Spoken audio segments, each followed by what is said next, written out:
there, and welcome to Flip the Script Season 2, Episode 13, AEs and SDRs, Friends or Foes, and how to get them to hunt accounts together collaboratively and assign a metric to the AE in terms of quota for a meeting quota to get the pair to turn into a team.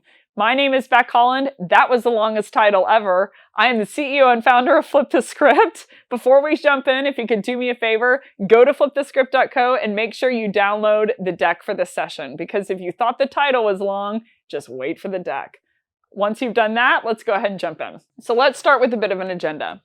There's going to be 5 different pieces to today's agenda. Number 1, let's start off with why is there a problem? I think it's good to start there so we can identify what we're solving for.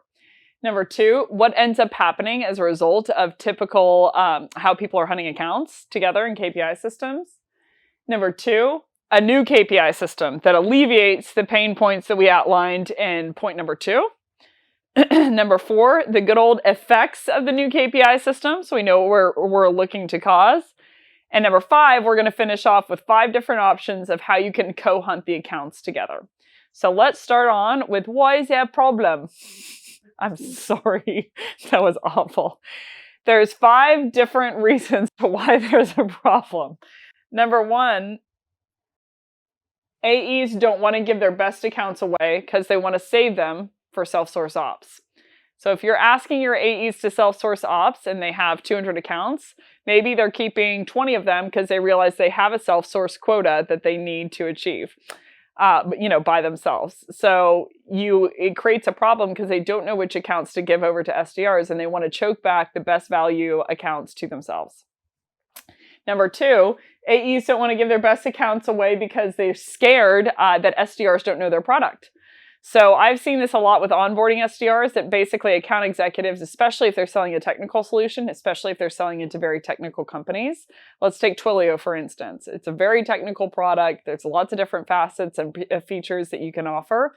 And so an AE doesn't want to necessarily work with or give their high net value accounts to a new SDR because they're worried that the SDR is going to call into a decision maker and not have the right tools and skill set necessary to communicate the value prop. And so they can cook them in an account, not only then, but for good if they say the wrong thing. So AEs are hesitant in a lot of case scenarios to give over their best account to SDRs, even knowing that that is a main source of quote unquote lead gen for them. Number 3, it's confusion there's a lot of confusion around how to hunt accounts in terms of you don't want your prospects to be receiving double outreach. So there is a number of different cases that I can think where people were outlining to me of like, hey, an AE from this account reached out, 30 minutes ago, and then an SDR from that same account actually reached out to me. And it's usually people internally who are sending it to me as a joke. And I'm like, the crazy thing is, I can definitely see why this is happening. So you want to avoid double overlap of like a company, maybe an AE and SDR are both calling into the same person. And so people end up confused of how should they co-hunt these accounts together because they want to make sure that they prevent that from happening. Number 4, AEs don't want to overrun the SDR and take away their meeting if they were successful in booking that meeting. So if an AE goes ahead, let's say that both me and a SDR, I'm an account executive, someone's an SDR, and we're both hunting into PagerDuty. And I end up setting up a time, with the decision maker of PagerDuty. And all of a sudden, the SDR feels a little bit gypped and a little bit invalidated because they have been hunting into PagerDuty for a long time. They weren't successful, I was. And so all of a sudden, they feel like they're not safe to hunt accounts because account executives can come in and double book over the top of them. And then the 5th negative thing that happens that causes a problem is, on the other hand, I'm the account executive. I call into PagerDuty. I book that meeting. And the SDR is like, hey, what the heck? And so you'll see a lot of account executives accredit the meeting to the SDR, not because they were responsible for booking it, because the AE doesn't want to burn the bridge with an SDR. So they want to go for the long-term relationship. They want to make sure that the SDR is really motivated to call on their accounts. And so they'll end up giving them meetings that they had nothing to do with. But deep down, they end up building some level of resentment or a relationship where they have not that much respect for the SDR because they feel like they're having to give them meetings that they didn't cause. So most account executives that I talk to, if you get a couple IPAs in them and ask them what they feel in relation to the inbound demo request line and the SDRs who are tending that line, they say like, hey, well, that was a hand raiser. So there's no real skill set in setting up an appointment. And so it can cause this friction heavy relationship between the AE and SDR because on the one hand, they want to not clip the SDR and take away meetings or book a meeting whenever the SDR was calling into the account. But at the same time, if the SDR wasn't successful, they don't want to give them credit for something that they didn't do, number one, because it wasn't theirs, but number two, it alleviates a portion of their quota and they want to keep the gas really high. So these are the problems that the pre-existing systems cause. I've seen a number of different ways that AEs and SDRs are trying to collaborate together, but they just can't figure out how to do it. So what ends up happening as a result of this confusion in these systems, these parochial system, is number one, there's no true co-hunting or collaboration for accounts. So best case scenario, the AE and SDR will have a one-on-one, if they're paired one-to-one, and they'll talk very briefly about product or et cetera, et cetera. Starts good, doesn't, ends up being pulled a lot of times because there's no true strategy happening between the AE and SDR pair of how they can co-hunt this account together. Best case scenario, you have the AE giving over intel to the SDR of how to hunt the account or who they want hunted into, but the AE isn't actually helping with the outreach and the AE isn't finding motivation or provocation to go in and hunt that account with the SDR. Number two, AEs, what I just covered, I beat myself to the punch. AEs only feed information and they don't take any action about actually self-prospecting. So most CROs, most CEOs, most SDR leaders even, they look at account executives, and if there's no level of self-prospecting or ownership or accountability with their bag, they can honestly lose respect with the CRO because CROs, a lot of times, they weren't always a CRO. They didn't come out of college and get that kind of title. They got that title or they got that responsibility by entering as a bottom level rep, typically working their way up the chain into management, et cetera, and then ending up in a CRO position. But usually there was a high level of execution within them and a high level of accountability that they needed to get better. And so when they look at account executives who don't self-prospect, they see someone who basically didn't have near the work ethic that they did at that stage of the game. And so it can cause some level of resentment. Whenever looking at the AE team. Number three, you have SDRs calling on accounts solo is usually what I see happening in result to this kind of infrastructure. And number four, you have a result of AEs keep the best accounts to themselves for not only self-prospecting, but account protection, that they want to make sure that these accounts, are called on only with the best effort. So they don't want a new onboarding SDR calling on them.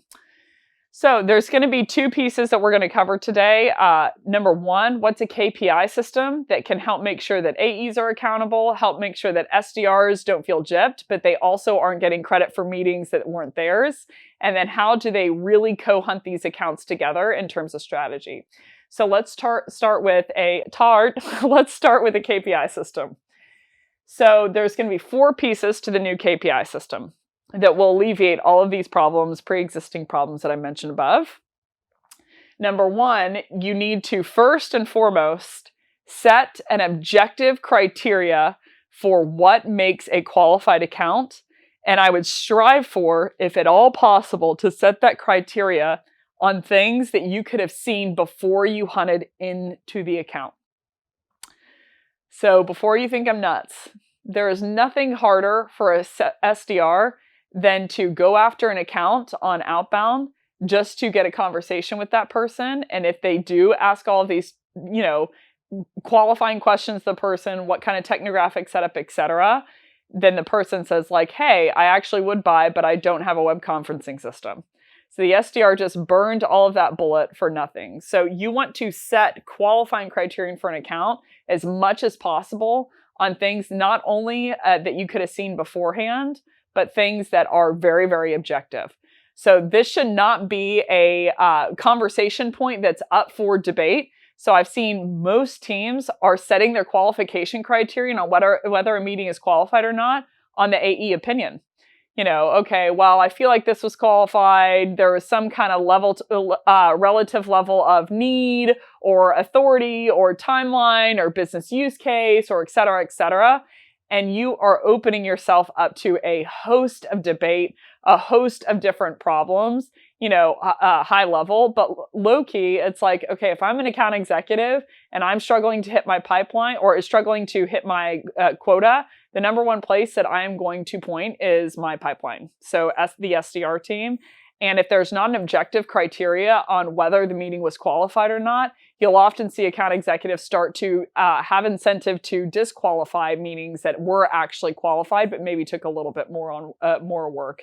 So this is not an AE problem, meaning this is not that AEs are bad people or self-serving, et cetera, et cetera. Like in the core of me, I am an account executive. So I just know that this is a process issue. This is a process issue of we need to clean up this process to make sure it's an objective standard so that there's far less debate than we're currently incurring, and that there is some kind of standard of was this meeting qualified, and in most case scenarios, can I strive to get that qualifying criterion before I reach out so I make sure that my SDRs aren't reaching out to accounts that aren't qualified. So I'd send an account list based on the criteria you could have seen from the outside looking in, and hold the public info source as the point of truth. So I've even seen a lot of teams go far as to say like, hey, we base qualification on employee size, and we're going to use LinkedIn for how big the team was or the company was. And even if it says on LinkedIn that there's 250 sales employees and there's 220, we're going to hold 250 as the point of truth because that's what the SDR was operating under the impression of. So might think I'm crazy, but this is actually can clean up not only a lot of the subjective opinion, but it can really win some favor with your SDRs of like, hey, I'm not going to tell you something was qualified when it wasn't, but I am going to say like, hey, I'm going to reward you for booking a meeting with a company that we thought that we really wanted to sell into. So you want to really reward not the effort of trying to book the meeting, but the effort of successfully booking a meeting with a company that you thought was qualified. And so, an SDR doesn't call in and find out that they aren't using a web conferencing system, and all of a sudden everything that they did was worthless because they found out on the back end something that they couldn't have known beforehand. So number one, you want to set an outside view, public info source based objective qualifying criterion. Number two, you want to assign a small bag of meetings to the account executive. So let me give you an example. Let's say your SDRs are responsible per month of booking 12 meetings. You would assign a small bag of meetings to the account executive of, let's say, 3 meetings. So, let's say the SDR's name is Derek and the account executive name is Sharon. So Derek, you have 12 meetings as your quota. Sharon, you have a 3-meeting quota on top of that. Step 3, you want to instill the rule that the account executive is responsible for a pooled bag quota of the SDR meetings plus the self-sourced account executive meeting. So in our prior example, the meeting quota for the SDR was 12 meetings. The meeting quota for the AE was 3 meetings. So total, the entire meeting quota is 15 meetings. And seek to base this number based off of conversion rates, what you have seen that will, based on ACV, result in the quota and bag of what the AE needs. So I wouldn't base this on opinion or how much is doable. I would say like, okay, I'm going to look at, is this quota fair, etc. But I'm going to think, can I back into the math? We actually do a session on how much you need to self-source within season 2. I believe it's episode 2. Episode 7 on how AEs can calculate the amount of self-sourcing they have to do via activity and meetings both. But you basically want to instill the role once you say like, okay, Sharon, you're the account executive. You have a 3-meeting quota. Your SDR has a 12-meeting quota, Derek. So you want to instill the rule of your total quota, pooled bag, is 15 meetings per month. So you can retire, Sharon, that quota of meetings by doing one of 2 things. Either enabling Derek and getting Derek to book meetings for you, which is a much faster way, but takes a little bit of investment. Or you can just quarterback it across the finish line. book all 15 for yourself and like, cast Derek out to sea. So there's two options, and I've seen account executives do both, but you really want to cause some kind of motivation to get Sharon and Derek to work together. So if you give them a pooled bag and you say, hey, Sharon, you can retire your quota, your meeting quota, which is 15, very, very high, by enabling Derek with account information, co-hunting with him, etc., to get him to book meetings.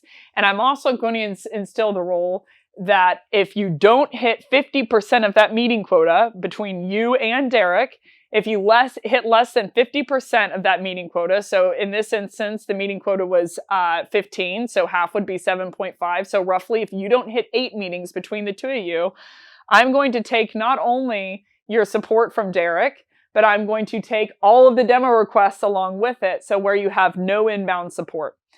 So you're going to have to sell same quota in terms of bag of ACV or AR that you have to book, but you have to book it without any kind of support. So what you'll see is AEs all of a sudden start to collaborate with their SDR, very, very heavily to get them successful, because it's faster for them to get someone successful than it is to basically be doing both dual roles of booking 15 meetings or over 8 meetings, and also closing all of those meetings. So I actually, not to bring too much validation to this, but I actually got this quick tip and methodology from LinkedIn themselves. LinkedIn has this rule in place, or a form of this rule, where basically, not to shout them out or call them out in their methodology, or if you book less than 50% of your quota, then they pull the inbound line from you entirely with the same amount of quota that you have to hit as an account executive.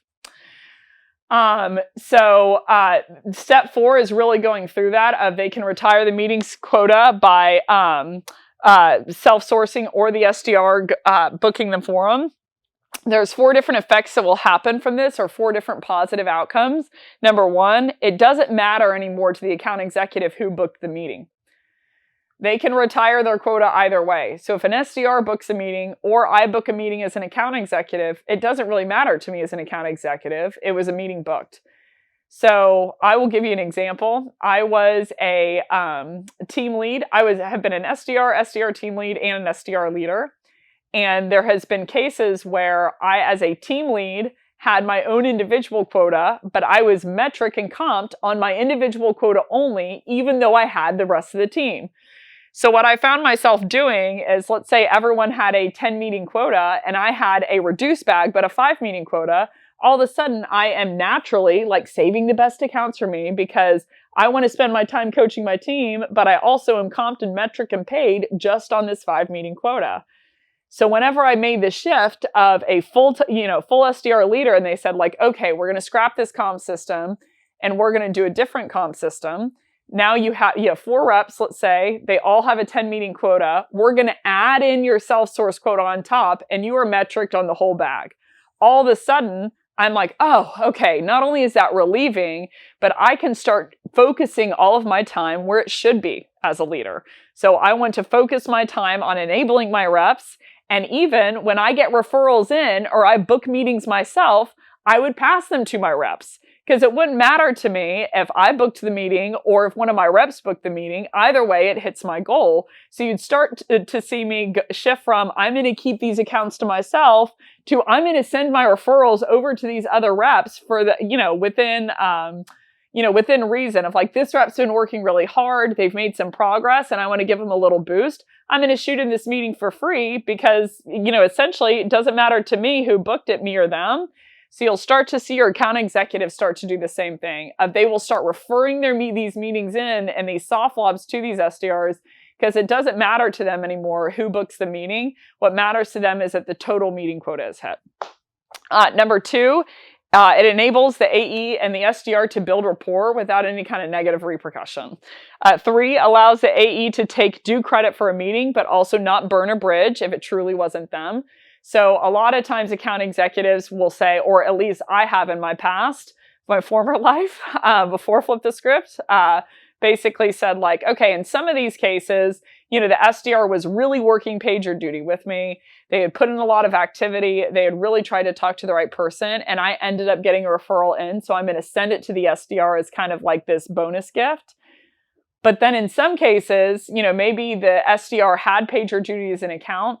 They weren't really working it actively. They hadn't paid attention to Jeremy, their VP of sales, in months. So in that case scenario, I'm going to not give the SDR credit for that meeting. So it really opens up the gamut to how the AE wants to govern that referral, but it enables them without negative repercussion to hand that meeting over to the SDR if they were getting good intent and effort, to reward them, for effort in some one-off cases of like, hey, you are in earnest working pager duty, so I want to give you this as a reward. And then in some cases when the SDR wasn't, was out to lunch and hadn't been working pager duty, then okay, I'm going to book this meeting, but I'm not going to burn the bridge with the SDR because they weren't really working the account. And so the SDR, if it's a fair SDR within reason, will say like, you're right, man. Like I really should have been working pager duty and I didn't. So that one's yours. Both are options that are available to them, and it eliminates this struggle and this grind and really turns your AE and SDR team into a pair. So the effects of the new system, they're listed out behind me, but number one, causes the SDR and AE pair to work together. Awesome. We just caused teamwork between two teams that typically don't work that well and tight-knitly together. Number two, it causes the AE to invest in their SDR. And if nothing else, but just for selfish reasoning alone, it's faster for them to get the SDR to hit the meeting quota so they can go close deals. So you'll see them start to really invest and give them like game time advice and go from this like kind of shallow one-on-one to this is what you need to do in this circumstance because my success is now severely dependent on yours because otherwise I'll get my inbound pipe removed. Number three, you will get your AE and SDR pair to both see a booked meeting as a win. So we've just aligned, the incentives and what people see as good and great together. So the AE and SDR both see it as a major win when a meeting was booked, regardless of which one of them did it. And number four, it alleviates the need for competition for the best account. So all of a sudden the AE will start to open up the accounts, that they were holding to themselves because they don't need to self-source necessarily anymore. If the SDR can get to it, that's great and they can book it, that's awesome. And if they can't get to it, okay, I'll come in on top of it. But there's no competition of, I'm going to keep these great accounts to me for myself because it doesn't matter if the SDR books the meeting or I book the meeting. Either way is the same amount of win for me as an AE. So now that we know how to KPI reps to make them a pair together, let's go through the 5 options on how we can hunt those accounts together as an AE and SDR. Where are the swim lanes? Who calls on who? And how can we do both in a collaborative effort to make sure that the meeting is booked, that the account is won over, but we don't cross over each other in the process? There are 5 different ways that you can co-hunt accounts as an AE and SDR pair. Don't get overwhelmed by the super wordy slide. And BTW, for anyone who's wondering, who's seen a lot of these sessions, there's not really a correlation on if wording is yellow or if it's white, just that I really like the words in yellow a little bit more. So girls just got to have fun, right? So the first type of how you can hunt a account with your SDR as an AE is number one, there are 30 different sequences that you can run based on attribution source from what I have understood and uncovered. If you want to see all 30, you can either go to one of two places. You can go to personalization at scale, where I go into the first 16 that are really SDR centric, but they also can be used and doubled if you're a full cycle AE. And if you go to the session on a comprehensive messaging guide and playbook for account executives, I believe it's session 11 or 10, somewhere around there in season 2, I go through all 30 sequences. So there is a delta of 14 sequences that are really account executive specific, can sometimes be used by SDRs, best to be used by AEs. If you're an AE who's self-prospecting, use all 30. If an SDR and you're interested and have used these 16 exhaustively and you want to learn a little bit more, then you can go into the AE session and see what the additional 14 delta is.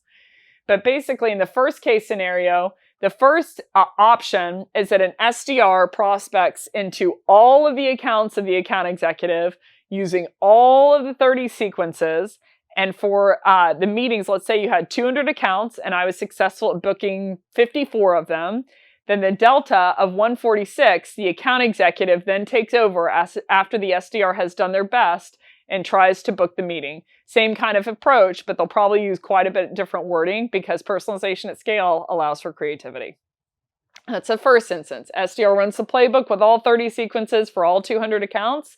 And then the AE, follows back with the 146 that didn't book based on the SDR outreach and tries to book them themselves using the 30 sequences, pre-existing sequences. The second option to co-hunt together is you split the accounts. So 100 accounts for SDR and 100 accounts for the account executive. I run all 30 sequences on my 100. For whichever ones I was successful, that's great. We booked a meeting. Let's say we did 20 apiece for math's sake. And then the delta of 80, we want to switch from SDR and account executive. So now I take over what you weren't able to book as an AE, and I'm taking over what you weren't able to book as an SDR, and we try to do our best on switched accounts. So option 2, split accounts, run the 30 sequences playbook on all of the accounts that you have assigned to you, and then you swap with your AE or you swap with your SDR once you're done.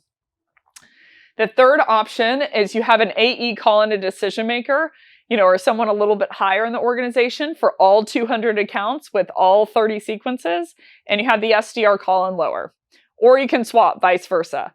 Maybe you want the SDR, you're like, okay, they actually are more successful than I am as an AE, so I want them to call in decision makers, and I will call in frontline managers or groundswell, so we're really working this account together. So in this case scenario, AE, SDR both own all 200 accounts and run all 30 sequences, but on different level of prospect, or you could even do buyer persona. Maybe, we sell into SDR leaders, AE leaders, and sales operations and enablement, and I say, SDR, you stick with the sales operations enablement buyer persona, and I will take the AE and SDR leader, and we will call on all 200 accounts with all 30 sequences for the respective buyer personas or level of title.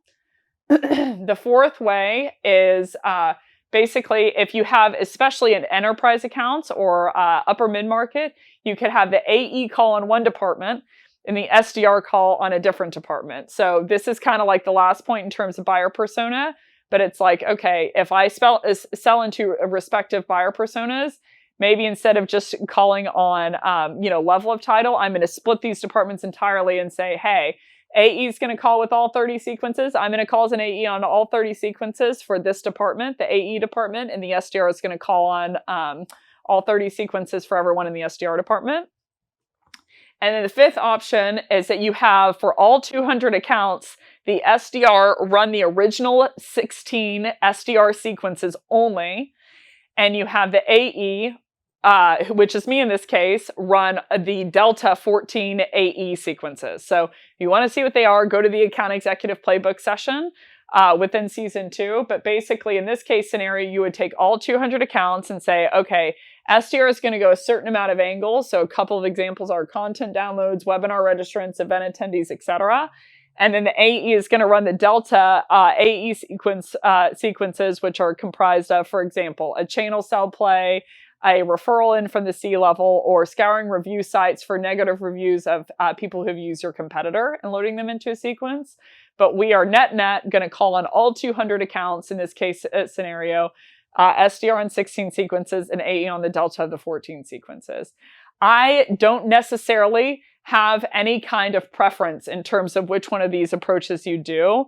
I have seen a lot of success on if you're doing option number 3, where you're kind of like collaborating in terms of the same accounts and going all angles. One's really causing groundswell, if nothing else, and the other one's calling on high level. So you kind of meet in the middle. But I've seen all of these relatively successful. But I would say I have a slight preference. If anyone is deeply wondering at the end of the session for option number 3, but they're all really, really good. So in summary, I am pumped. AEs and SDRs can be friends, not foes. So I think that what's really lies at the bedrock of this is, how do I get monomaniacal and understand what is at the base of how people are motivated? What is at the base of how people see one another? And how can I really put my best effort or best shot on goal of understanding how do I align someone's perspective and what they're motivated and driven towards, along with their pocketbook, so that it aligns to the overall revenue for my org for the best outcome of booking the most meeting and closing the most deals. So I'm excited to have gone through this session today. If you wouldn't mind, if you deploy this, any one of these different kind of strategies, if you wouldn't mind, ping me back with the results, because I would love to see what you guys are seeing. It's something that I saw so successful in the past. So that is everything. Thanks so much, everybody, for watching. If you like this session, you just didn't get enough of me. If you go to flipthescript.co, and you can see a bunch of different sales topics on topics just like this one. If you really love this session, if you go to LinkedIn, tag Flip the Script to me in your top 2 takeaways, so I know you want to hear more of. But either way, I hope you have a great rest of your day. Watch out.